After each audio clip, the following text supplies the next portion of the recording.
Today we are going to talk about the prime numbers. Yesterday we have talked about the divisibility of integers, right? We said that integer a divides integer b if there exists an integer x such that b is equals to ax. This was our definition of a divides b. So today we'll limit our discussion to only natural numbers, right? So today we are limiting our discussion only to natural numbers. So let us understand what is a factor. So if you take a natural number n, so I am purposely limiting our discussion only to natural numbers. So if you take a natural number n and say a natural number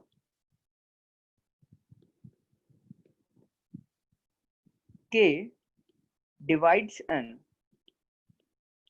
then k is called the factor of n. K is called the factor of n, and n is called the multiple of k. N is called the multiple of k. This thing we have also discussed yesterday. So if a divides b, we have told that a is a factor of b or divisor of b. So today we are just limiting our discussion to natural numbers. So if I take a natural number n and a natural number and a natural number k divides n, then k is called the factor of n and n is called the multiple of k, right? So for example, let us take, say, n is equals to 6. So let us try to find its factors. Okay? Find all factors of 6. This is the question. So let us try to check with n is equals to 1, right? So we can say that 1 divides 6 implies 1 is a factor. Similarly, if I check n is equals to 2, I can see that 2 divides 6 because 6 can be written as 2 into 3. So this means that 2 is also a factor of 6, right? Also, if I check n is equals to 3, then I can see that 3 also divides 6. So this implies that 3 is a factor. Fine. And you can check that n is equals to 4. This does not divide 6, right? Because there is no integer x for which 6 can be written as 4 times x. So this simply implies that 4 is not a factor. And if I check with n is equals to 5, I can see that 5 also does not divide 6. So 5 is not a factor. And if I check n is equals to 6, then I can see that 6 clearly divides 6. So this implies that 6 is a factor. So the factors of 6 are 1, 2, 3, and 6, right? So in total there are 4 factors of number 6. Now you can see that 1 is a factor of every number. 1 is a factor of every natural number n.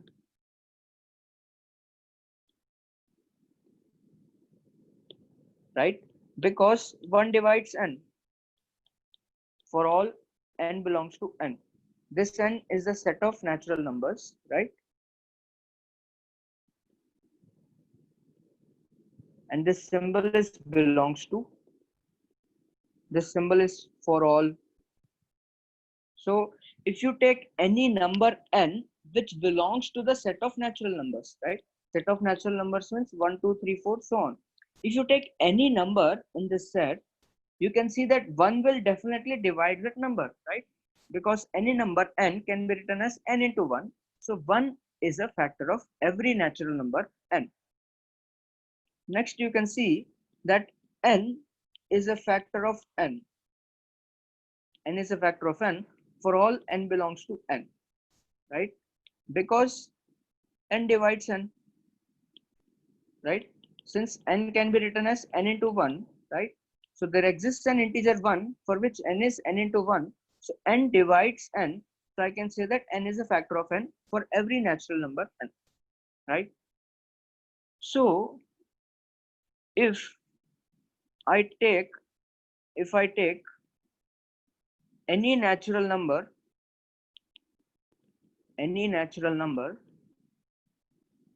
which is greater than 1, which is greater than 1, then you can see that 1 and n are definitely its factors. 1 and n are definitely its factors, right? There might be more factors, but 1 and n are definitely factors of any natural number which is greater than 1.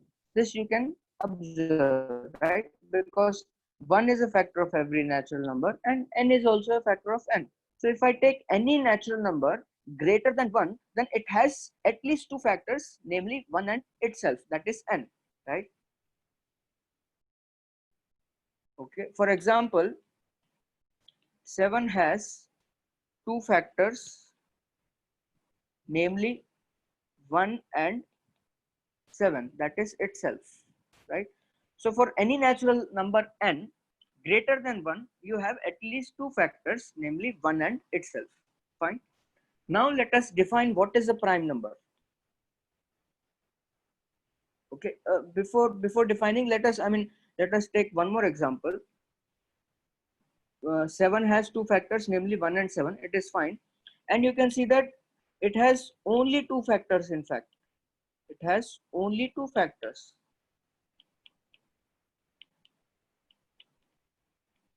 right?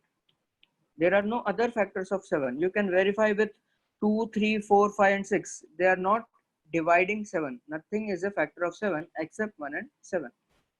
But if you take a number 6, as we have taken, it also has 6 also has two factors. Okay, let me write TWO2.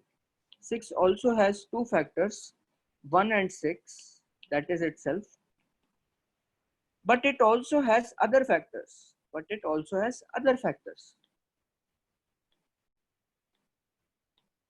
That is 2 and 3, right? Now you can understand that if I take a natural number which is greater than 1, it definitely has two factors, that is 1 and itself, and it might also have some other factors, right? So now let us introduce what is a prime number. Let us come to the definition of a prime number. So a number p, a number means natural number, p greater than 1 is said to be a prime number,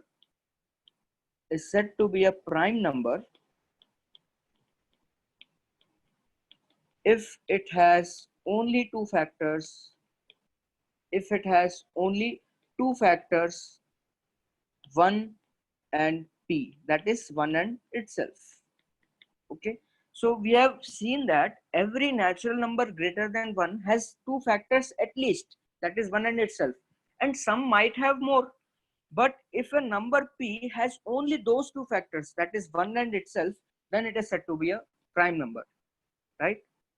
For example, you can see that 3 is a prime because it has only two factors, 1 and 3. It has only two factors, 1 and 3, right? Okay.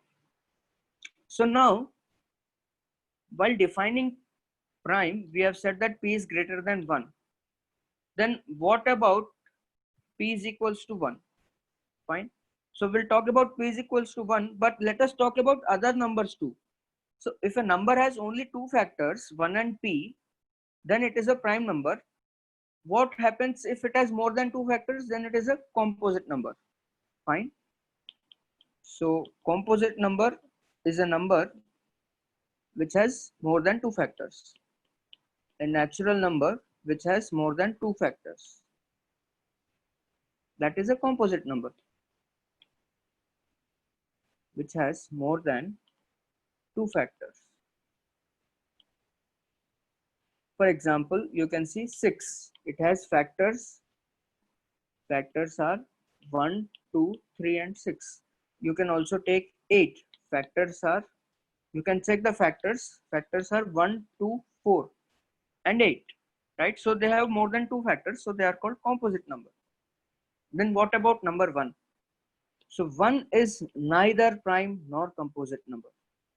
1 is neither prime nor composite.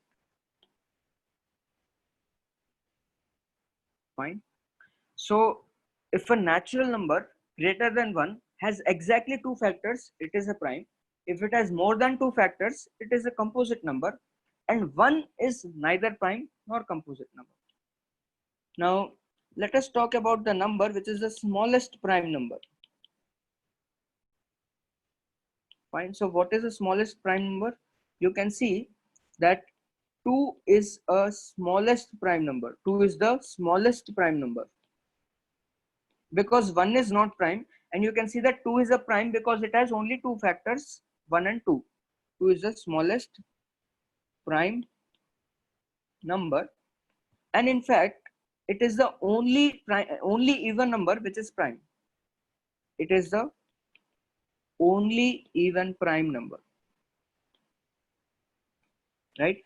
Because other even numbers are divisible by 2, right? Because other even numbers have 2 as a factor, and 1 and itself are also factors, so they have more than 2 factors, so they are composite numbers. Fine. So 2 is the only even prime number, and 2 is the smallest prime number. Then next, you can see that smallest odd prime is 3. Smallest odd prime number is 3, right? Because it has only 2 factors, 1 and 3. Fine. So this is a basic definition of what is a prime number. So for example, let us try to find all primes between 1 and 50. Fine, this is what you need to do. So I'm just writing all the numbers quickly from 1 to 50. So this is 1, 2, 3, 4, 5. So you can also write along with me. Fine. So 11, 12, 13, 14, 15, 16, 17, 18, 19, 20. So you keep writing along with me. Our task is to find all the prime numbers between 1 to 50. So I know that you have already done this in school. You have already found out the prime numbers from 1 to 100. But still, I mean, let us see how do we find the prime numbers if we are given sufficient amount of time.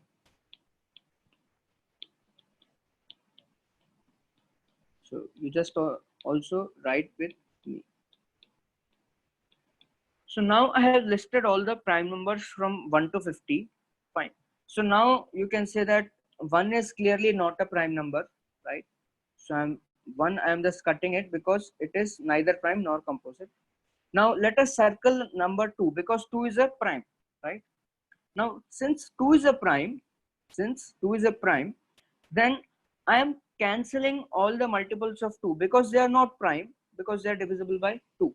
So clearly the multiples of 2 are all the even numbers, that is 4, 6, 8, 10, 12, 14, 16, 18, 20, 22, 24, 26, 28, 30, 32, 34, 36, 38 and 40, 42, 44, 46, 48 and 50. So I have cancelled all the even numbers because these are clearly divisible by 2. So they have a factor 2 which is apart from 1 and itself. So they are definitely composite numbers. Fine. Next, let us circle the number 3 because it is not a prime, right? We have checked with the numbers before 3. You can see that 1 and 2 does not, 2 does not divide 3. So 3 is a prime. So now let us cancel the multiples of 3. So 6 is cancelled, then 9, 12 is already cancelled, 15, 18 is already cancelled, 21, 24 is already cancelled, then 27, 30 is already cancelled. So 33, 36, 39, 42, 45, 48. So I have cancelled multiples of 3, right? Now 5 is definitely a prime because see, you have checked from 2, 3, 4, they have not cancelled 5, right? 2, 3 or 2, 3 and 4 are not the factors of 5. So 5 is a prime number. Now let us cancel all the multiples of 5 because they are also not prime, they are composite. So multiples of 5 are which end in 5 and 0. So all the zeros have been cancelled because they are even numbers. So now let us cancel the multiples of 5. So all these numbers gets cancelled. Now let us circle 7 because 7 is also a prime. Because why 7 prime? Because we have checked all the numbers from 1 to 7, right? We have checked all the numbers from 1 to 7 and clearly none of the numbers was a factor of 7. Since we have checked all the numbers between 1 and 7 and none of the numbers 2, 3, 4, 5, 6 was a factor of 7. So 7 has only two factors, 1 and itself. 7 is a prime. So let us cancel the multiples of 7.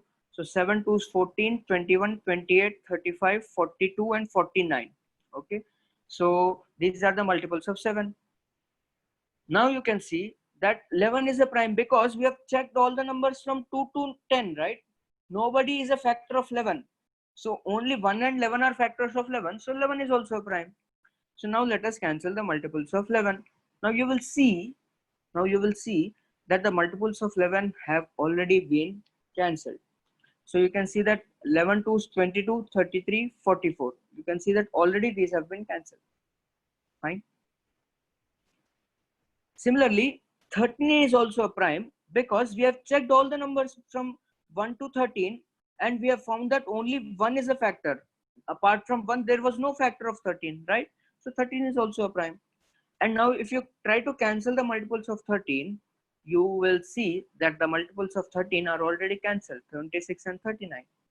Similarly, now I am just moving it quickly. 17 is a prime and the multiples of 7 are also cancelled. You can check it. 19 is also a prime. 23 is a prime. 29 is a prime. These all are primes. Why? Because we have checked all the numbers before 19. We have checked all the numbers before 23 and no number was able to divide 23. That is, no number before 23 was a factor of 23. So 23 is also a prime. So now you can see that we are listing the primes, that is 31, 37, 41, 43 and 47. So these are all the primes. So you can see that all the multiples of 11, 13, 17 were cancelled before itself, right? We just cancelled till the multiples of 7. Multiples of 11, 13, 17, 19, 23, all these were cancelled before itself. Fine. So primes between 1 to 50 are what? 2 3 5 7 11 13 17 19 23 29 31 37 41 43 and 47. So you can see that there are 15 primes. You can count it. These will be 15 in number. Okay, so 15 primes between 1 to 50. Fine. Is this clear? So now let us try to understand one important thing. So when we were doing this method is called sieve of Eratosthenes. This method is called sieve of Eratosthenes. So this method, I mean, you have already done it in your school, but why I'm doing this is we are observing a very important thing here. So what we observed was, so when we were cancelling the multiples of primes,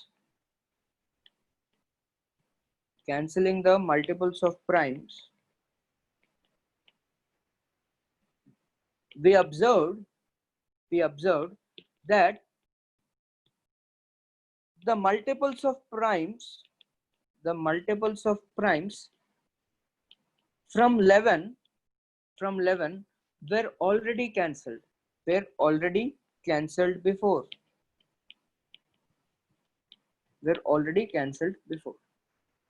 Fine.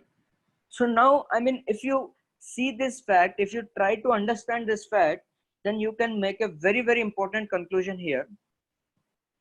that conclusion is, I'm going to tell that conclusion in a while, but let us see why this happened. Let us try to understand why that happened.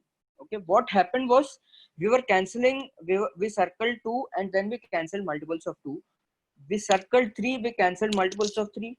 We circled 5, we cancelled multiples of 5. We circled 7 and we still cancelled multiples of 7, right? 49 was cancelled when we circled 7. So, but when we circled 11, the multiples of 11 were already cancelled. Multiples of 13, multiples of 17, all these were already cancelled before. So we are trying to understand why such a thing occurred. So if you see, what is square root of 50? Okay. Now, I mean, we are trying to find the reason for this. Finding the reason for above observation.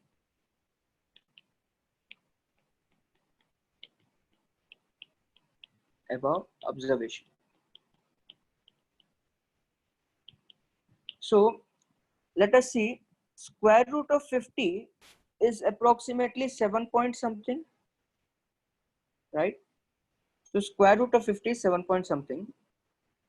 So I'm saying that if you find the, I mean, if you see till 7, the numbers were getting cancelled, but after 7, the numbers were not getting cancelled, right? They were cancelled before itself from 11.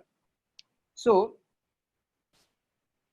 why this happened was, say, if a number between 1 to 50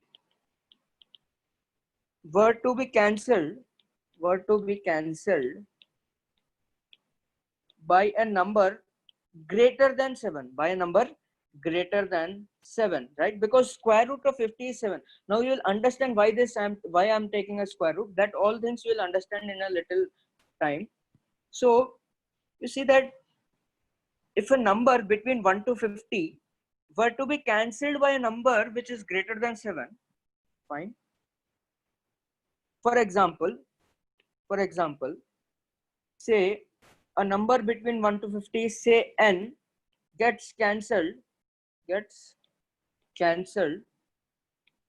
by a number some k which is greater than 7, fine.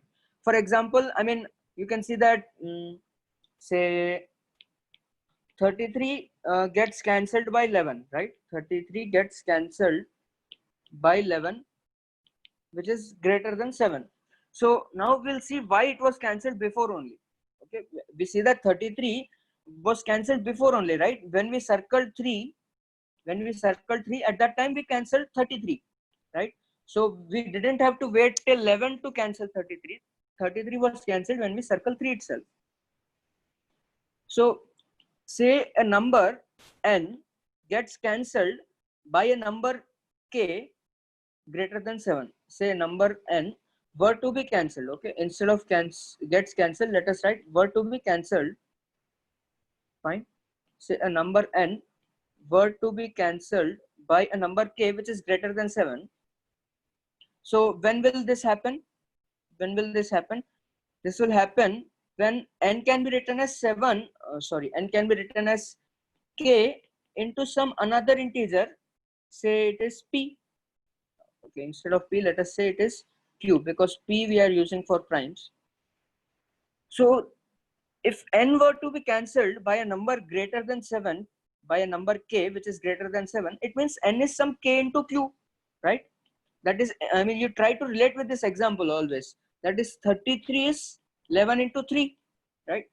33 will get cancelled by 11, means 33 is a multiple of 11. So 33 can be written as 11 into something. Similarly, if n were to be cancelled by a number k, then n can be written as k into some another number q, right? Where q belongs to n. Now you see an important fact here. Since k is greater than root n, right? K is clearly greater than root n because root 50 is 7 point something. So I mean, k is definitely greater than root n. So since k is greater than root n, you can see that q is less than root n, right? Because see, product of k and q is n, Now, if one number is more than root 10, other number has to be less than root 10, right? Because if both are more than root 10, if you multiply two numbers which are greater than root 10, then you'll get the result more than n. Okay, try to understand this fact that if k is greater than root 10, this simply means that q is less than root 10, right? Because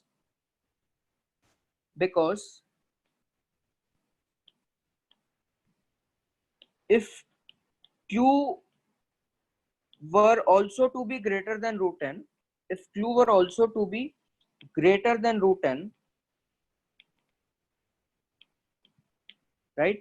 So k is greater than root 10, q is greater than root 10. Then if you multiply this, okay, if you multiply this equation 1 into equation 2, then you simply get that k into q is greater than root 10 into root 10. So k into q is greater than n. Fine. So but kq is equals to n, right? But kq is equals to n, right? We have took that n is equals to k into q, right? But so kq is equals to n, so kq can't be greater than root n. So this means that our assumption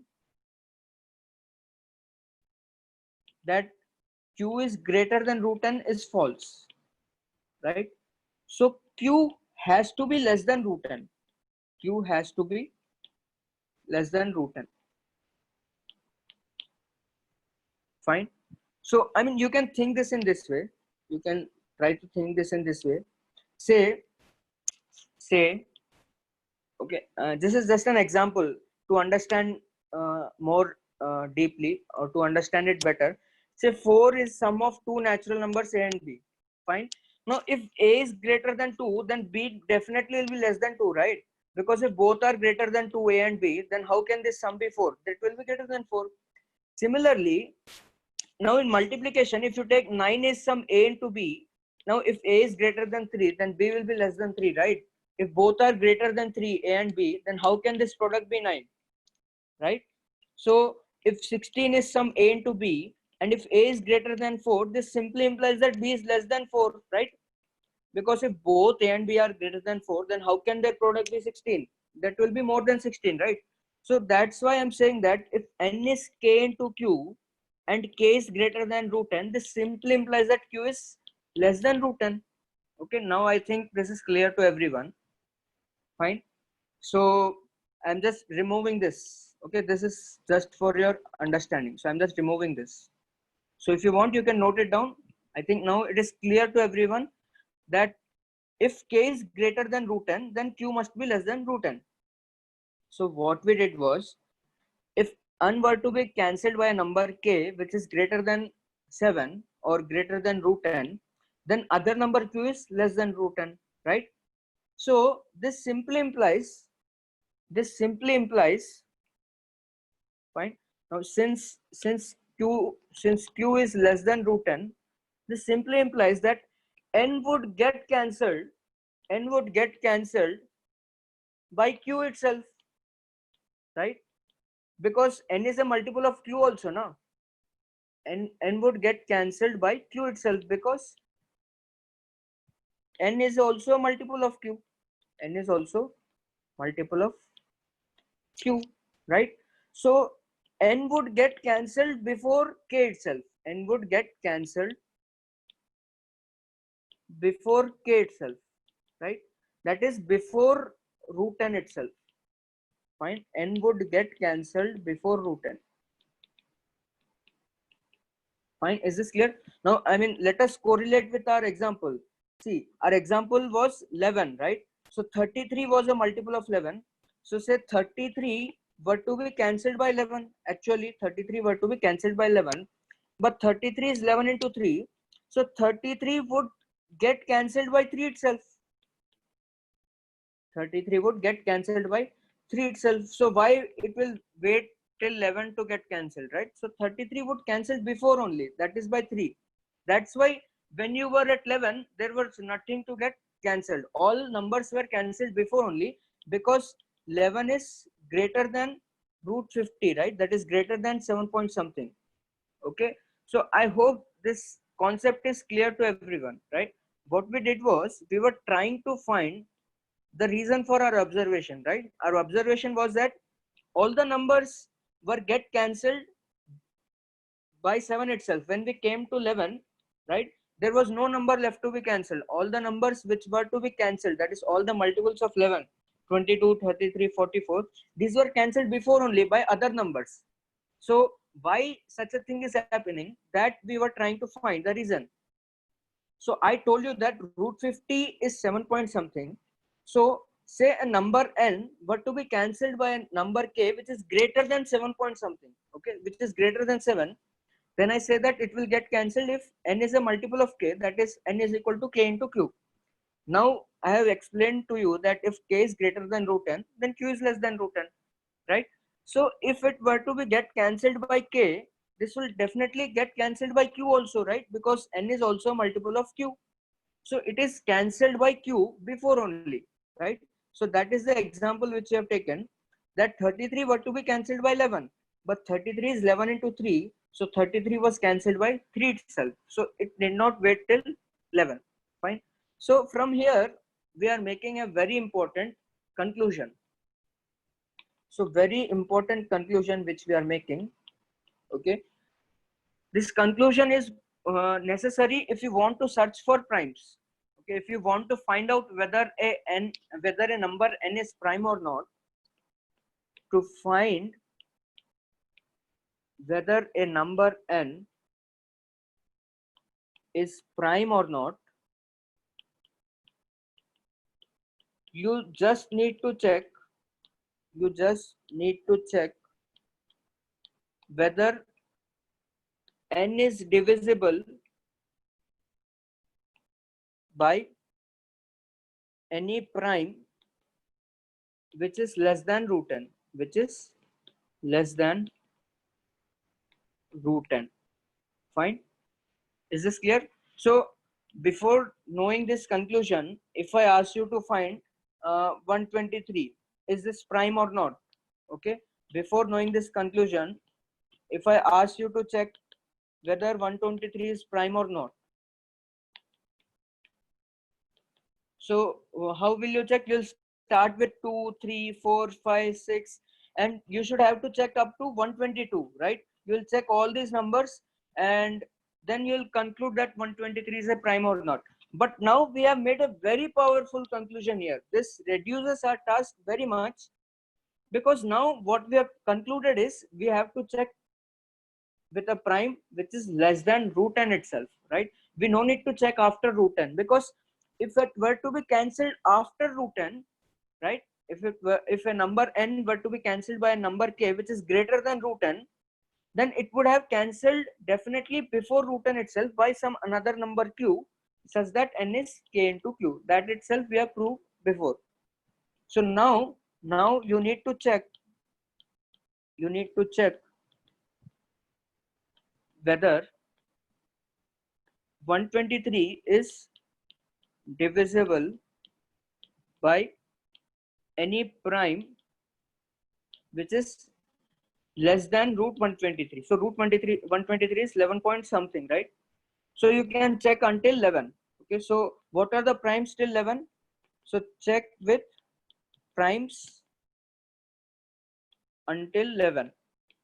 So what are the primes until 11? So you need to check with 2, 3, 5, 7 and 11. These are the primes until 11. So if you check with 2, this is an odd number.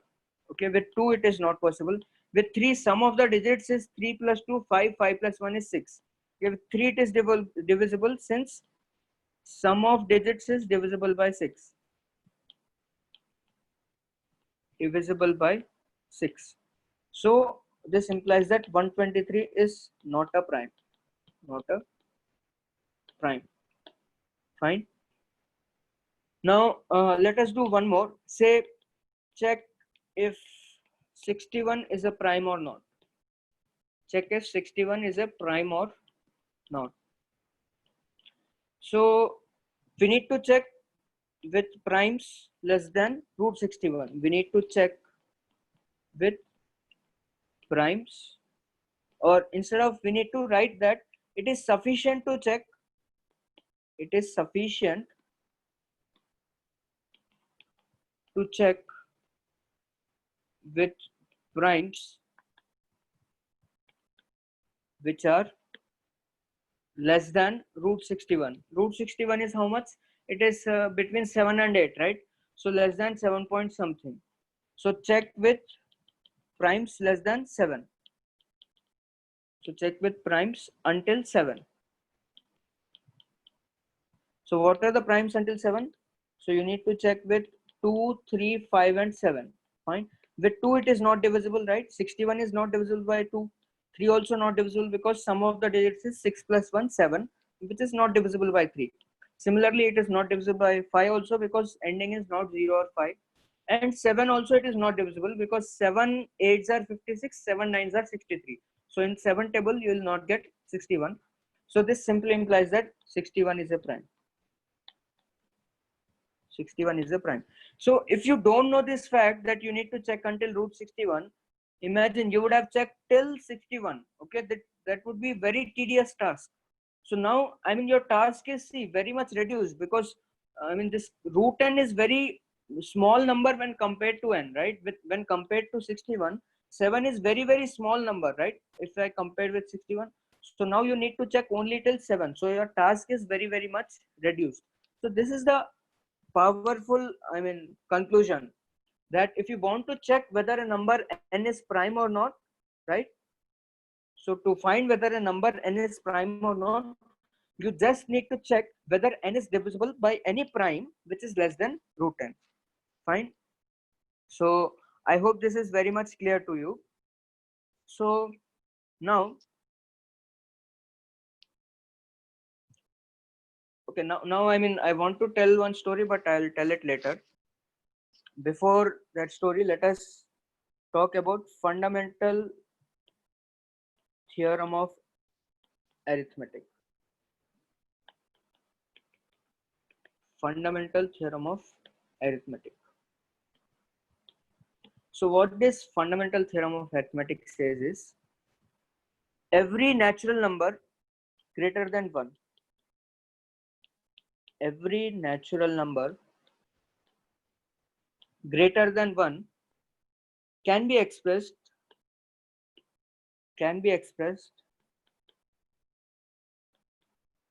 as a product of primes in a unique way, fine. I'm not going to tell the proof for this because that is not, I mean, useful. It is completely, you can say, not relevant at this moment. So every natural number greater than 1 can be expressed as a product of primes in a unique way. This is important. In a unique way. There is no other way of expressing it as a product of primes. For example, if I take, say, 8, it can be written as 2 cube, right? 2 is a prime. So that is nothing but 2 times 2 times 2. It is a product of primes 2, 2 and 2. So I can write it as 2 cube. Fine. If I take as 24, then I can write it as 2 cube into 3. Right? 2 is a prime and 3 is a prime. So I've expressed it as product of 2 times 2 times 2 times 2 times 3. So this is a product of primes 2 and 3. So every natural number greater than 1 can be expressed as a product of primes in a unique way, right? I mean, you can't find any other representation, right? You can't have some 5 power something into 7 power something is 24, or say 3 power something 5 power something, right? You can't find that this is equal to 24. There is only unique way of doing this. Okay, this is a unique way. You can't find other ways of doing this. Okay, so this is very important. So this technique by which the technique by which a number can be expressed as a product of primes, by which any number can be expressed as product of primes, is called prime factorization technique, right? This you have already learned in your school years. It's called prime factorization method or technique. Fine. So let us just directly take the example how to prime factorize this. So example is, say, prime factorize 24 itself. Prime factorize 24. So 24, to prime factorize it, I'm starting with the smallest prime, that is 2, right? I need to prime factorize 24, means I need to express 24 as a product of primes. So I will start with smallest prime 2. So I can see that 2 is a factor of 24, right? So 2 12s are 24. And now let us talk about 12. 12 is again an even number, so 2 is also a factor of 12. So let us continue with 2. 2 6 are 12. Now 6 is again a multiple of 2. So let us still continue with 2. So 2 3s are 6, and 3 itself is a prime, right? So 24 is nothing but 2 into 2 into 2 into 3. So this is 2 power 3 into 3. Fine. Now let us take one more example. Say this time let us take prime factorize, say 50. Fine. So let us start. So 50. Now let us start with the smallest prime factor, that is 2. So 2 is a factor of 50. So I'm writing 2 into 25 is equal to 50. Now clearly 25 is not even, so 2 is not a factor. Now search for the next prime number after 2. The prime is 3, and 3 is also not a factor of 25. Then the next prime is 5. So 5 5s are 25, and 5 is already prime. So 50 is 2 into 5 into 5. So this is 2 into 5 square. Fine. I hope this is clear. Next, let us take one more example. Say prime factorize 63. Fine. So this is 63, and clearly it is not divisible by 2. So let us go for the next prime. It is 3, and you can see that 63, 6 plus 3 is equals to 9. So this number 9 is divisible by 3. So 63 is also divisible by 3. So 3 into 21 is 63, and then next 21, it is again divisible by 3. So 3 7s are 21. So 63 is 3 into 3 into 7. So this is 3 square into 7. Fine. So this is how you can prime factorize. I mean, you have already learnt in school, but still. So what is the conclusion? That every natural number greater than 1 can be expressed as a product of primes in a unique way. This is called the fundamental theorem of arithmetic. Fine. So any natural number n greater than 1, you can write n as some prime p1 power alpha 1 into some prime p2 power alpha 2 into some prime p3 power alpha 3, and so on and so on, right? Some prime pm power alpha m. Fine. So p1 p2 p3 are primes, right, where p1 p2 p3 are primes, and alpha 1 alpha 2 alpha 3, and these numbers are, I mean, they are natural numbers. Fine. So I think now this is very clear that every natural number greater than 1 can be expressed as a product of primes. So for example, if you take 7, then this is nothing but 7 only, right? You can't factorize it further because this itself is a prime. So 7 is nothing but 7 power 1, right? So similarly 13 is 13 power 1. You can't factorize 13 further, right? But if you take 18, then you can write this is 2 into 3 into 3 by the prime factorization technique. So this is 2 into 3 square. Fine. So this is very clear now, I think. So we have talked about primes. We have talked what is a composite number. We have also talked about the fundamental theorem of arithmetic. Now let us try to understand some properties of prime numbers. Some important properties of prime numbers. Right? Let us talk more about prime numbers only. So first thing is that if a prime p, so in this properties p will denote prime. So if a prime p divides ab, fine, if a prime p divides ab, where ab are natural numbers, so this implies that p will either divide a or p will divide b, right? This has to be true. P should be a factor of either a or b, otherwise it is not possible, right? Because for example, if you take say 3 divides 21, right, this is true. So we can see that 3 divides, I mean 7 into 3. So it is clear that, I mean, 3 divides 3, right? 3 need not divide 7. So if you take, say, for example, 3 divides 18, so I can definitely say that 3 must divide a number 9. If I write 3 divides 9 into 2, then 3 divides 9 clearly, right? This is true. Fine. For example, if you take with composite numbers, right? If we take composite numbers, then this property need not be true. If we take composite numbers, then this property need not be true, need not hold. For example, see, 6 divides, let us say 6 divides 2 square 4. Say, yeah, 6 divides 4 into 3, right? Because 6 divides 12, so 6 divides 4 into 3.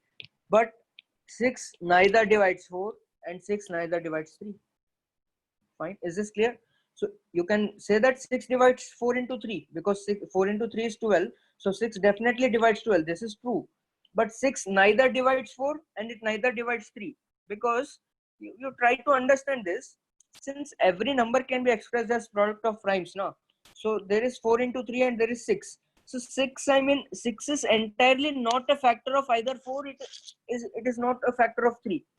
But 6 inherently it is 2 into 3, and this 2 is a factor of 4 and 3 is cancelling this 3. Okay, that's why this is coming out to be an integer. Fine.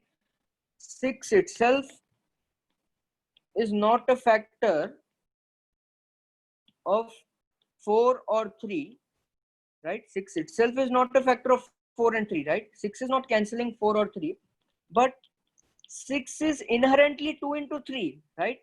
And you can see that 2, 3 are factors of 4 and 3 respectively. Okay, then this 2 and 3 are, I mean, cancelling. 2 2s are 4 and 3 gets cancelled. So 6 inherently is not a factor of 4 or 3. Fine. But if P is a prime, say 7. If say 7 is some, say let us say 7 is 14 into 3. Fine. If I say 14 into 3 is clearly divisible by 7. So 7 completely is a factor of either 14 or it is a factor of 3. This should be true. You can see that 7 clearly divides 14, right? So if P divides AB and P is a prime, then P must be a factor of A or P. Okay, so P itself is a prime, right? So P completely must be a factor of A or B. But in our previous case, 6 was not prime. So 6 entirely need not be a factor of 4 or 3, right? 6 can be inherently written as 2 into 3, and this 2 and 3 were making our job cancelled, right? But here there is 7, and 7 cannot be further broken, right? 7 can't be written like 2 into something. 7 cannot be broken further into A into B, and this A gets cancelled, something B can cancel something. There is nothing such provision here with 7, because 7 itself is a prime. So 7 only must cancel some number above, right? 7 must only be a factor of some number A or B, right? This definitely holds true. Fine, I hope this is clear. Next property is that, let us say this is the first property and the second property. So let us say this is P2 and this is P1. So the next property of prime number is that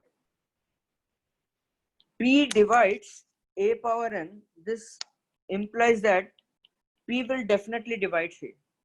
Fine. And this will again implies P power n will divide A power n, or n belongs to n. Fine. So let us try to observe it through examples. Okay, P is prime here. P is prime.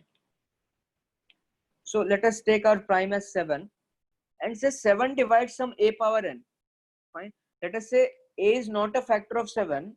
Then you multiply, I mean, A how many times also?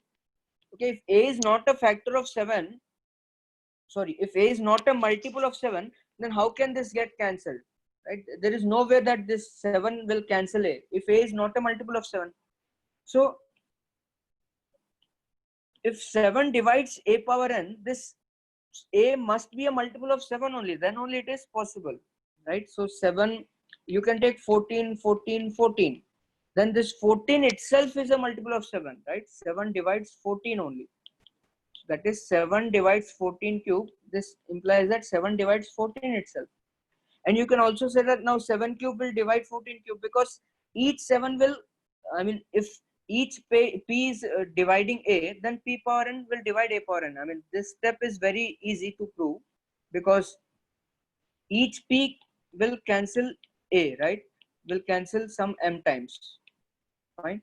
Let us say here 14, 14, 14, and each 7 will cancel this 14 two times. So you'll get 2 cube, that is 8. Fine. So if p divides a, then p power n divides a power n. This is very easy to observe. But if p divides a power n, then definitely p should divide a only. Fine. If p divides a power n, then definitely p should divide a only. But if I take a complex number, composite number, then this property need not hold, right? For composite number, this property need not hold. For example, let us take say 12. 12 is composite, right? So 12 divides 6 into 6 into 6, right? 12 clearly divides 6 cube, but 12 does not divide 6. 12 does not divide 6, right? Because what happens when there is composite number is 12 need not be a factor of 6 itself, but 12 is inherently what? It is 2 into 2 into 3 now. So this 2 will cancel this 6. This 3 will be used to cancel 6. So 12 completely need not cancel 6, right? 12 clearly does not divide 6, but 12 divides 6 cube. But if there is a prime, then definitely this prime only it should cancel this a, right? There is no other possibility. This entire prime only should cancel a. That is, p should definitely divide a. Fine. So these two are very important properties. That is, if p divides ab, then p divides a or p divides b. And second property is, if p divides a power n, then p is p divides a also. Fine. So let us discuss one more property. I mean, this is very intuitive. This you can easily see it. So every prime number, or say, yeah, every prime number p can be written as p into 1 only, right? There is no other way of expressing it, right? Because there are no other factors of prime number. So let me put it in other words. In other words, what I mean, this sentence is trying to say that every prime number can be written as p into 1 is, in other words, if p is a prime and p is equals to mn, then either m or n has to be 1. Either m or n has to be 1. Then only this is possible. Okay, I'm assuming that m and n are natural numbers here. I'm assuming that m comma n are natural numbers here. Fine.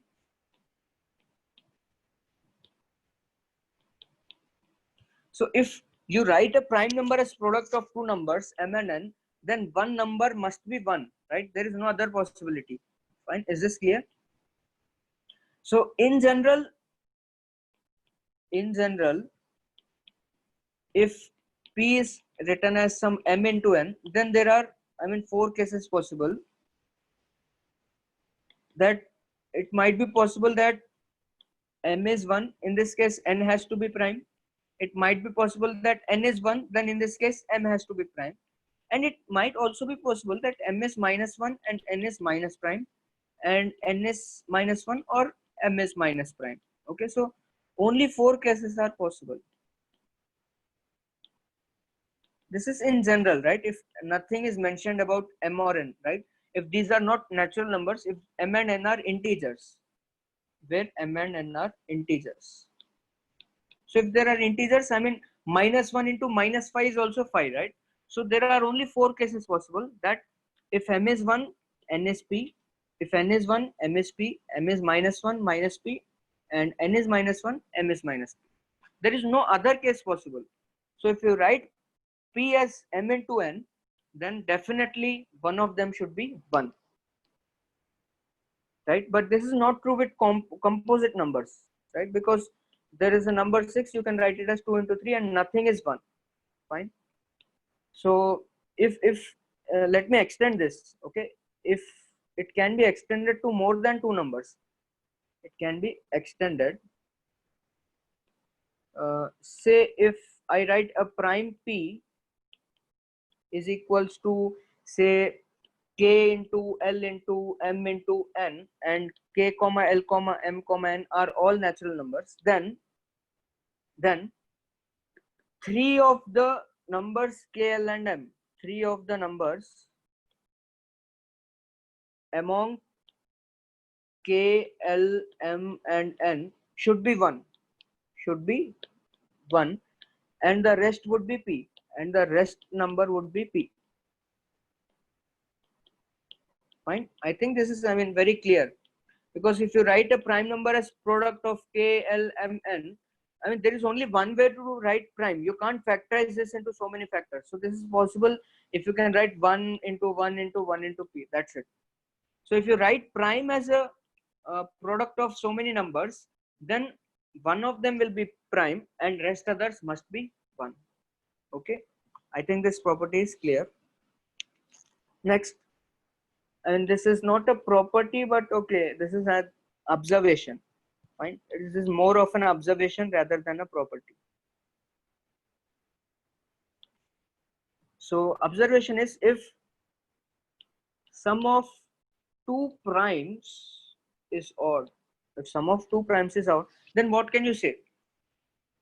Then one of them must be 2. One of them must be 2, because if both are odd primes, then their sum is even, right? Then their sum would have been even. Fine. So because odd plus odd is even number, right? If you take two odd numbers and if you add them, you'll get an even number. So if sum of two prime numbers is odd, then one of them must be 2 and other will be odd. So that even plus odd you'll get odd. Fine. Is this clear? Yes. So similarly, I can extend this, that if let us extend this. Okay, it can also be extended to more than 2 numbers. It can also be extended. Say if p1 plus p2 plus p3, right? There are 3 prime numbers and the sum is even, right?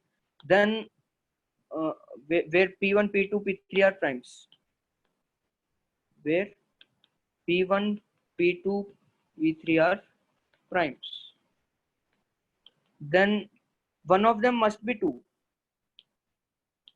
One of p1 comma p2 comma p3 must be 2, because if say nobody is 2, right? If all these prime or odd prime numbers, then odd plus odd plus odd, you'll get odd, you'll not get even, right? To get this sum even, one of them must be 2 and rest others are odd prime numbers, then only you can have sum as even. Fine. So this is more of an observation, this is not a property, right? This you can directly observe. Next, let us talk about fourth property. So every prime number, this is very important, every prime number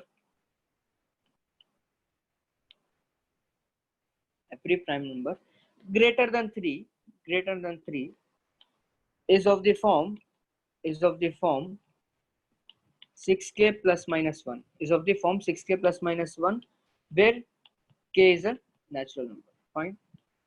So let us try to prove this. See, this is very intuitive. I mean, if you try to pause the video and if you try to prove this, you can do it. It is not very difficult. See, the thing is, any natural number any natural number, right? Any natural number n will be one of the following forms, will be one of the following, right? Either a natural number will be of the form 6k, right? If it is divisible by 6, it will be of the form 6k. If it is not divisible by 6, it will leave some remainder, right?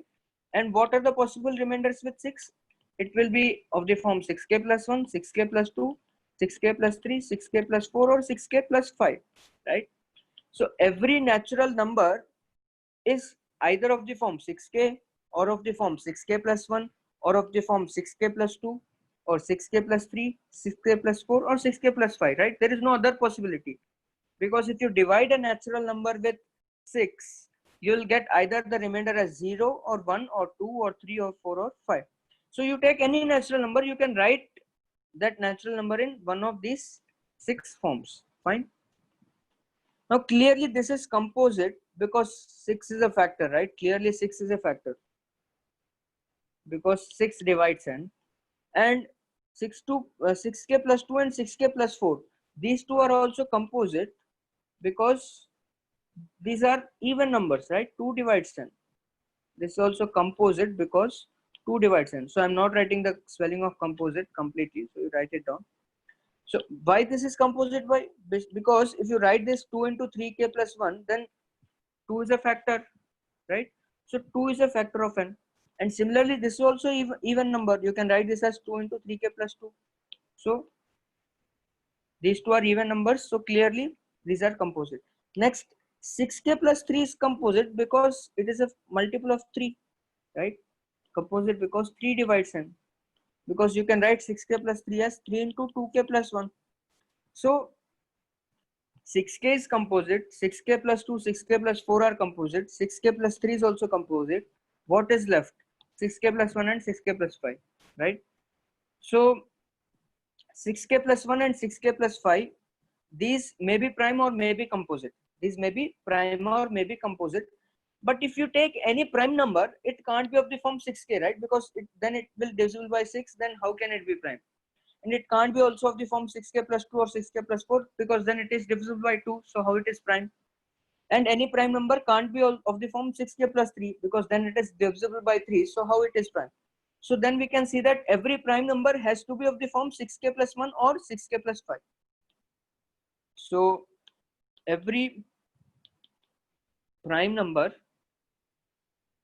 greater than 3 is of the form 6k plus 1 or 6k plus 5. But we know that 6k plus 5 is nothing but equivalent to 6k minus 1. This we have studied yesterday. Because 6k plus 5, you can write it as 6k plus 6 minus 1. So this is 6 multiple minus 1. Right? So this is of the form 6k plus minus 1. Right? You can take example also. If you take any prime number greater than 3, for example 5. 5 is 6 into 1 minus 1. 7. 7 is also 6 into 1 plus 1. You take 23, this is 6 into 4 minus 1, right? So all these are primes, right? So but converse need not be true. Converse of property P4 need not be true. What is converse of this? Converse is nothing but every number of the form 6k plus minus 1 is not a prime. That is, every number of form 6k plus minus 1 is not a prime, right? For example 25, this is of the form 6 into 4 plus 1, right? This is of the form 6k plus 1, but 25 is not a prime. Fine, is this clear? So every prime number is definitely of the form 6k plus minus 1, right? But every number of the form 6k plus minus 1 is not a prime. So 25, you can see it is of the form 6k plus 1, but it is not a prime, right? Okay, so now let us solve some problems. Fine. So first problem, how many prime numbers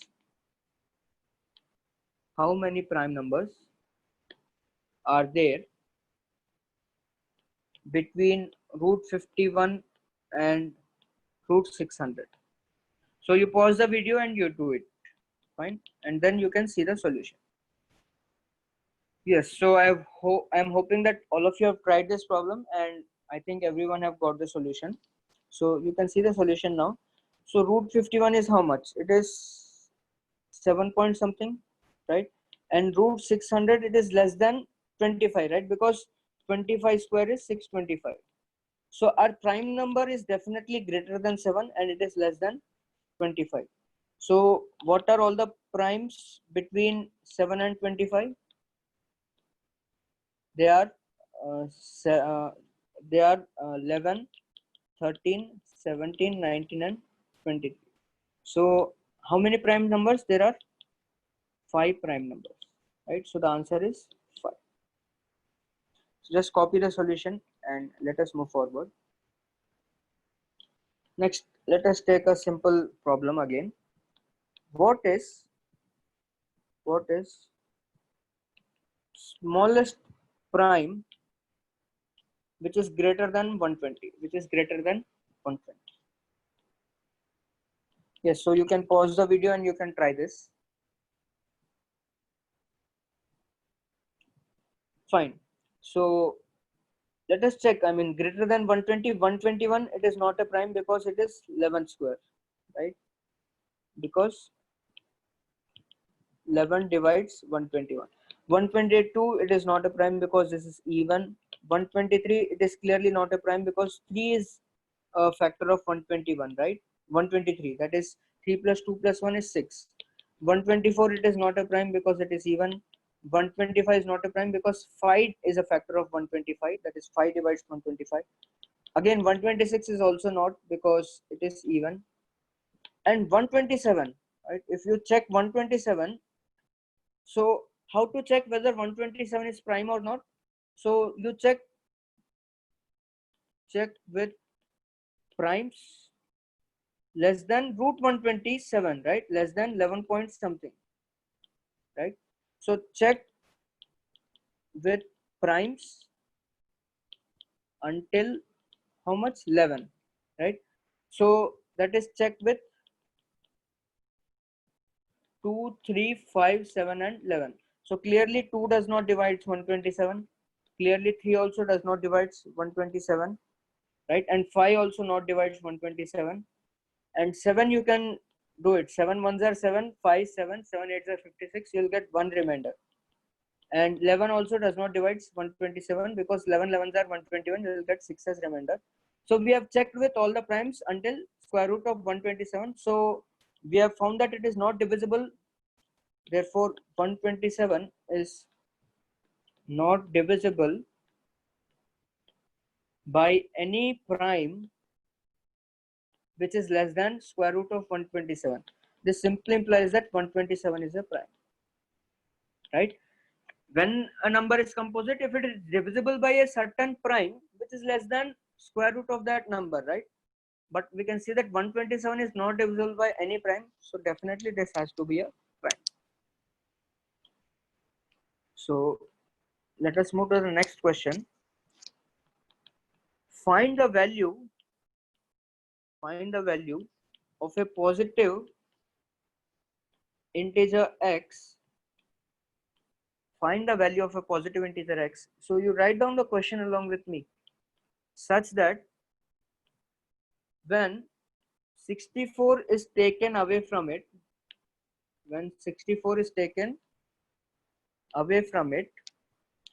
the result is a square number. I think you know what is a square number, right? Square number means perfect square, like 3 square, 4 square, 5 square, 6 square. Such numbers are called square numbers. So if you take a number, uh, find the value of a positive integer x such that when 64 is taken away from it, the result is a square number. And when 25 is added to it, the result is also a square number.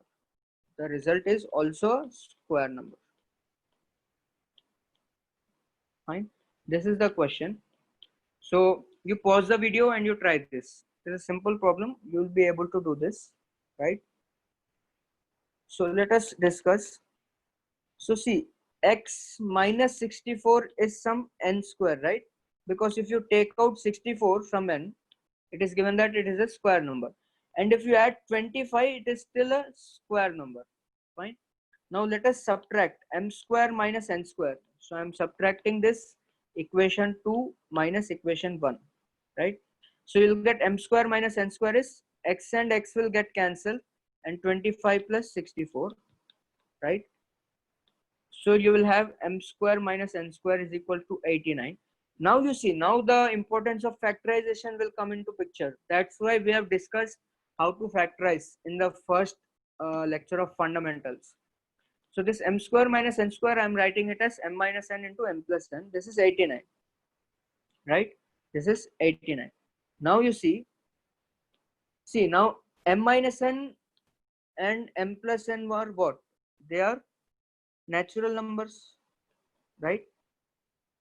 You can see that m is greater than n because definitely in x you have added something, then you got m. In x you have subtracted something, you got n. So m is greater than n. So m minus n, m plus n are natural numbers, and their product is how much?